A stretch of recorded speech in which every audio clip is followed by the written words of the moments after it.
Today, I'm going to show you how to figure out all things your hair type, like your hair's porosity, density, thickness, and your curl pattern. Knowing these things are very important to knowing how to grow your hair properly and how to take care of your hair properly, and also how to pick out proper hair products for your hair type. Before we start, please don't forget to like and subscribe, and also let me know any other video ideas that you'd like me to do next down in the comments. Also, if you're interested in damage-free temporary hair colors, check out my website, shop.AfroArtist.com, 4 or 5 different colors of hair paint. It's great for type 3 to 4 hair and lasts up to 7 days. It has absolutely no drying or bleaching chemicals in it, so your hair will be completely damage free. And the more you buy, the more you save. You get a huge discount when you buy 2 to 5 hair paints. Your discount will apply automatically at checkout, so don't forget to hit the link in the description box to get yourself some damage free hair color while we still have it. For starters, let me tell you my full hair type. My hair is naturally low porosity, but because I've bleached and dyed my hair, it is high porosity, where the previous bleach and dye is. My roots are low porosity and my hair shaft is high porosity. My hair type is mainly around 3C4A, mainly 4A now. My hair's thickness is medium to high thickness, and my hair's density is medium to high. We're going to start off by figuring out your hair pattern. Disclaimer that this doesn't matter that much when it comes to the products you use, and I personally dislike the hair typing system, specifically in the natural hair community, because it causes such a weird divide and people like to argue over what other people's hair types is, when it really doesn't matter at the end of the day. And not to mention, your hair type can change with age, hormone changes, dyeing, bleaching damage, and even medication. But I will show you how to generally figure out what your hair type is. Keep in mind that your hair may be in between these different scales, or you may have a mixture of different hair types in your head. Each hair type has a number going from 1 to 4, and in those general hair types there's a letter going from A to C. The letter represents the intensity of the hair type. Type 1 is straight, type 2 is wavy, type 3 is curly, type 4 is coily. Most people can tell at least what number hair type they are. For me, I'm curly, majority coily. This person would be type 4 coily. This person will be type 3 or curly. This person would be type 2 or wavy. And this person will be type 1 or straight. The straightest of straight hair would look something like this and be classified as 1A hair.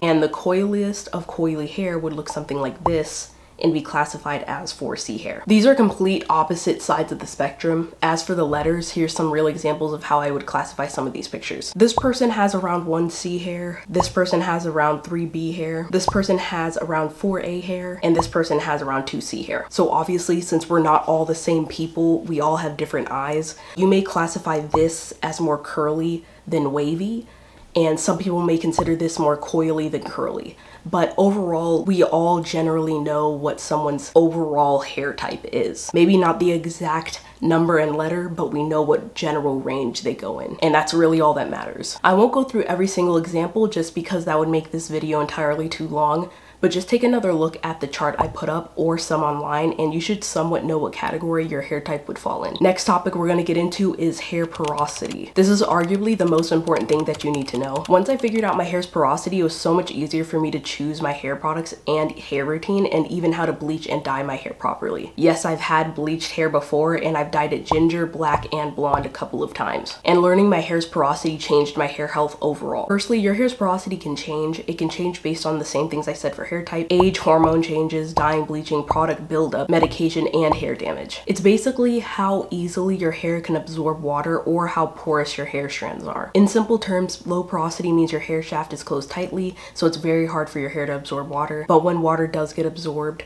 it's hard for your hair to let go of that water. This can look like your hair taking an insane amount of time to get soaked in the shower, and your hair taking forever to dry. High porosity means the opposite. It means your hair soaks up water very well, like it almost instantly soaks in, but the water also dries up extremely quickly. This can look like you spraying water into your hair and your hair feels great with all the moisture, but a minute later your hair feels like practically nothing was applied to it. Medium porosity is the perfect balance of both. It takes a moderate amount of time for your hair to soak up water, and your hair doesn't get dry extremely fast, and it doesn't take forever to dry. I've yet to meet someone that truly is in the middle, but if you happen to be that person, be very, very grateful, because what I've seen, it's a little rare. Here's some methods to help you figure out your hair type. Please make sure your hair or a section of your hair is completely clean and dry. Buy and use a clarifying shampoo like this one, and don't apply conditioner, just let it dry. Then start these methods. Method 1, the spritz test. This one's simple. Just grab a spray bottle filled with warm water, mist a small section of your hair with the water, observe what happens. If the water is quickly absorbed and your hair feels wet,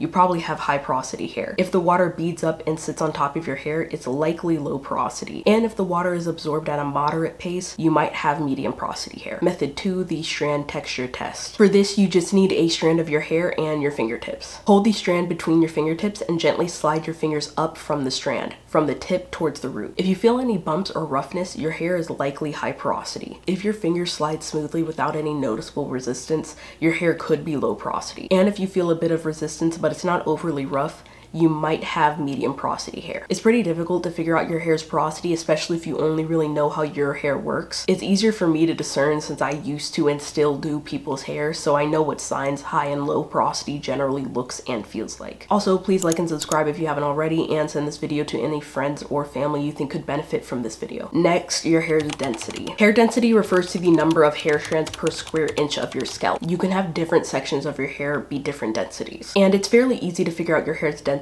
For example, my hair is medium density in the front and the back and high density everywhere else. So now let's figure out your hair's density. Number 1, wash your hair. Start with clean and dry hair to get accurate results. Split your hair into 4 to 6 sections and part a clean line in one section. Refer to this chart and look closely at your scalp. If you can barely see your scalp when you part the clean line, then you most likely are on the high density side. Or if it looks something like this. If you can see the line in your hair fairly easily, then you may have medium density hair. Or if it looks something like this. And if you part your hair and your hair looks something like this, or you can easily see the line and even parts of your scalp where you didn't part your hair, then you have low density hair. You should be able to get the overall idea of your hair's density with these methods. And lastly, thickness. Hair thickness refers to the diameter of individual hair strands. For example, my hair strands range from medium to thick. There are several methods to determine your hair's thickness, but here's a couple of ways to find out for yourself. Number 1, visual inspection. Look at a single strand of your hair against a contrasting background. If it's fine and barely visible, it's likely fine hair. If it's easily visible, it's medium hair. If it's thick and easily seen, it's coarse hair. Number 2, comparison. Compare a strand of your hair to a piece of a sewing thread. If your hair strand is thinner than the thread, you have fine hair. If it's similar, you have medium hair. And if it's thicker, you have coarse hair. Number 3, texture test. Gently roll a strand of hair between your fingers, and if it feels smooth and barely detectable, you have fine hair. If you can feel it but it's not rough, you have medium hair. If it feels thick and rough, you probably have coarse hair. And also keep in mind, if it feels rough, you may also have high porosity hair, or you might just have some damage to your strands. Number 4, ponytail test. For people with curly to coily hair, you're probably gonna need your hair straight or in a blowout for this. But gather your hair into a ponytail at the back of your head. If your ponytail is thin and narrow, your hair is likely fine. If it's of moderate thickness, your hair is medium. If it's thick and substantial, you have coarse hair. Remember, hair thickness can vary along the length of a single strand, and you might have a combination of different thicknesses on your head. Alright guys, I think I covered pretty much everything. I hope this helped you guys out a lot and helped you figure out what your hair type is. Also, don't forget to check out my website, shopafroartist.com, for damage-free temporary hair color. Please like and subscribe if you haven't already, and please comment what your full hair type is down below if you figured it out. Thank you so much for watching, and I'll see you next Sunday.